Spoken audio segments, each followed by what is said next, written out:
알아두면 유용한 경제 정보 훈훈한 경제에서 살펴드리겠습니다. 오늘도 쿠키뉴스 송금종 기자 나와 있습니다. 안녕하세요. 네, 안녕하세요. 쿠키뉴스 송금종입니다. 네, 오늘은 어떤 소식 준비되어 있습니까? 네, 이번 시간에는요. 요즘 문제가 된 파생결합증권 DLS, 파생결합펀드 DLF에 관련된 내용을 준비해봤습니다. DLS와 DLF는 투자자들이 일종의 보험사가 되는 구조의 금융상품을 말하죠.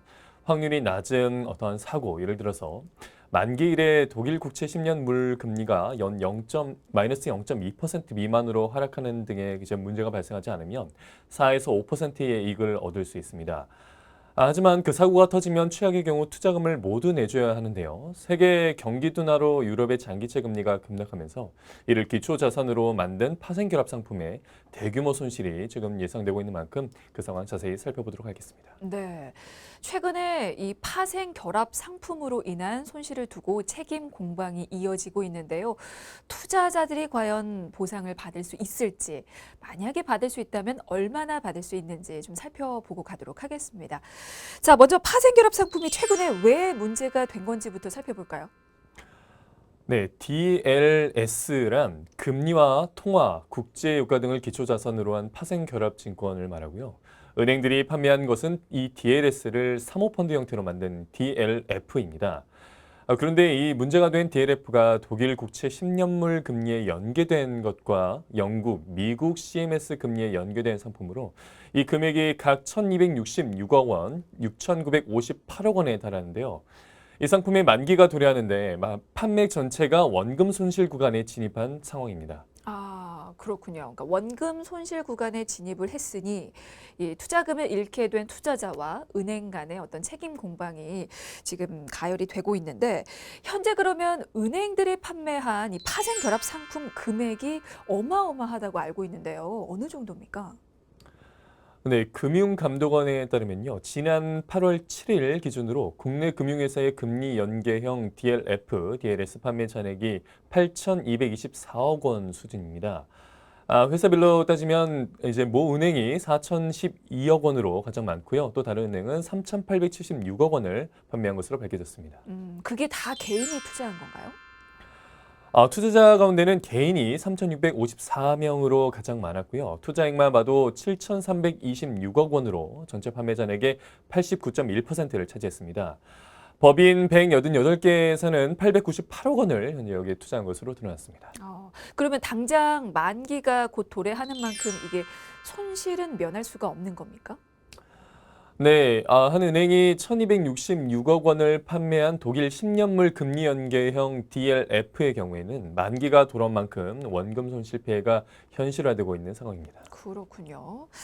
알겠습니다. 자, 그리고 이 DLS 사태의 쟁점은 불완전 판매 여부입니다. 그러니까 은행 측에서 고객에게 이 상품에 대해 제대로 설명을 했느냐, 그리고 나서 판매를 했느냐는 건데요. 원래 기본적으로 투자자를 보호하게 돼 있는 거죠? 네, 자본시장법상 금융회사는 투자자의 투자 목적, 그리고 재산 상황과 투자 경험 등에 비춰서 적합한 상품에 투자를 권유를 해야 합니다. 네. 법에 규정된 가장 중요한 투자자 보호 장치라고 볼 수 있죠. 투자자의 나이가 65세 이상인지, 그리고 투자 경험이 있는지에 따라서 투자 상품을 선별해 투자를 권유를 하셔야 합니다. 네, 그러니까 투자 권유를 할 때는 기본적으로 확인해 볼 부분이 있는 거고요. 또 그게 법적으로 좀 정해진 의무 사항인 건데 이번에 발표된 내용을 보면 고령 투자자도 상당하다고 하더라고요. 네, 맞습니다. 더불어민주당 김병욱 의원이 금융감독원으로부터 제출을 받은 자료에 따르면요. 두 은행에서 금리 연계 파생 금융 상품에 가입한 고객 중에 만 90세 이상의 초고령자도 13명이나 되는 것으로 나타났습니다. 여기에 만 80세 이상으로 범위를 더 넓혀보면 260여 명에 달하는데요. 만 70세 이상 고령자가 보유한 DLF 잔액이 1,761억 원에 달하면서 전체 DLF 투자 잔액의 23%를 차지하고 있습니다. 네, 그러니까 가입자 5명 중에 1명은 70세 이상의 고령자인 셈인데요. 그럼 그들이 은행에 보유하고 있는 DLF 잔액은 얼마나 될까요? 만 90세 이상이 26억 원이고요. 만 80세 이상, 만 90세 미만은 815억 원으로 나타났습니다. 만 70세 이상, 만 80세 미만이 보유한 잔액이 920억 원이고요. 만 70세 이상 고령자 440명이 보유한 총 잔액은 1,761억 원으로 이들 평균 가입 금액은 1인당 2억 7천만 원에 달합니다. 네. 이게 만 70세 이상 고령자가 사실 상당한 만큼 이게 소비자가 상품에 대해서 제대로 이해를 한 상태에서 이게 가입을 했느냐를 두고 좀 의문이 제기되고 있는 것 같은데요. 이에 대해서는 은행 측 입장은 어떻습니까? 금융회사가 파생 상품을 팔면서 설명 의무를 제대로 지켰느냐 아니냐 가지고 논쟁거리가 되고 있는데요. 은행은 DLF와 DLS 투자 약정서에 이해했음, 설명했음 등의 조항을 넣었고 원금 손실 가능성을 설명한 녹취도 있다고 현재 강조하고 있습니다. 네. 근데 이제 설명은 했지만 이게 원금 손실 부분에 대해서는 은행 측에서도 예상을 못한 일일까요?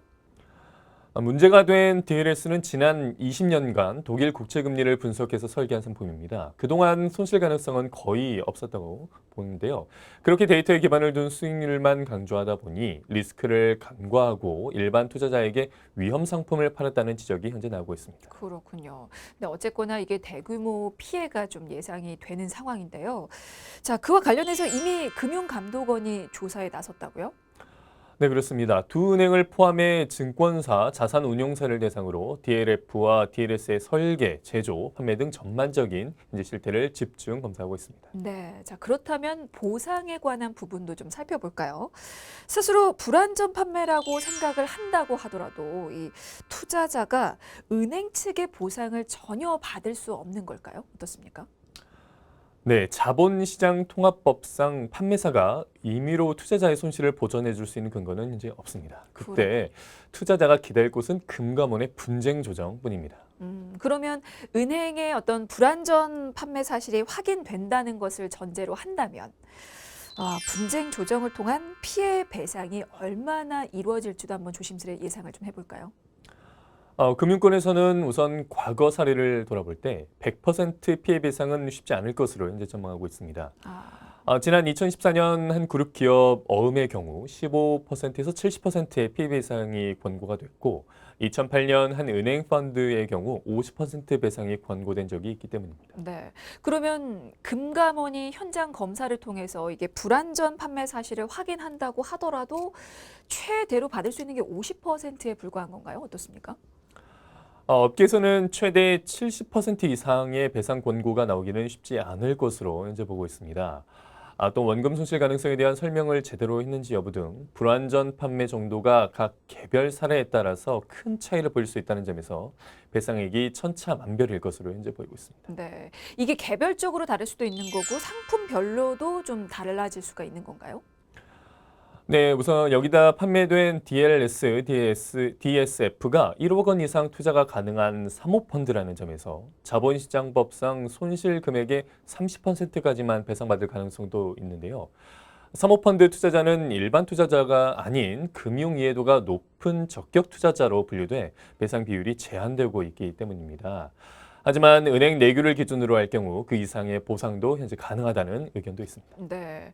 근데 이제 금감원의 분쟁 조정에도 불구하고 은행 측에서 사실 불안전 판매 사실을 부인하거나 아니면 이게 배상 비율에 반발해서 조정 결과를 받아들이지 않는다고 하면 그러면 어떻게 되는지도 사실 궁금합니다. 은행 측이 사실은 인정을 안 할 수도 있는 거잖아요.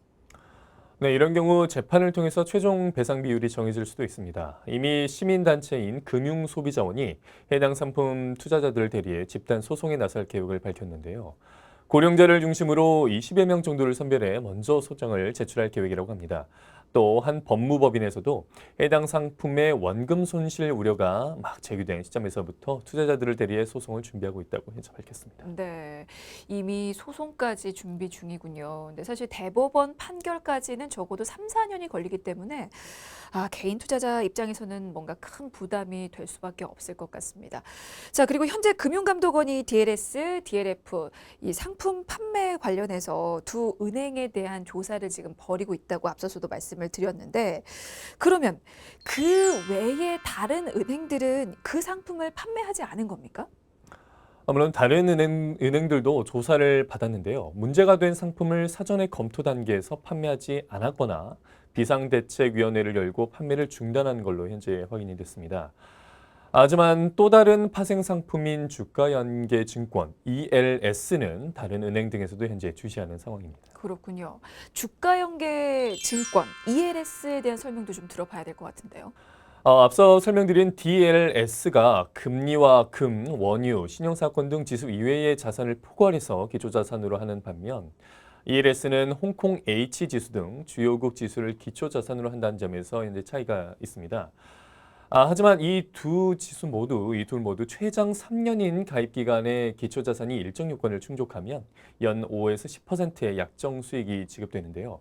요건 범위를 벗어날 경우 큰 폭의 손실까지 가능해서 위험 가능성이 있는 파생 금융 상품으로 알려져 있습니다. 네. 그러면 규모 면에서 비교를 해보면 좀 어떨까요? DLS보다 ELS 규모가 더 큰 걸로 알려져 있는데 어떻습니까?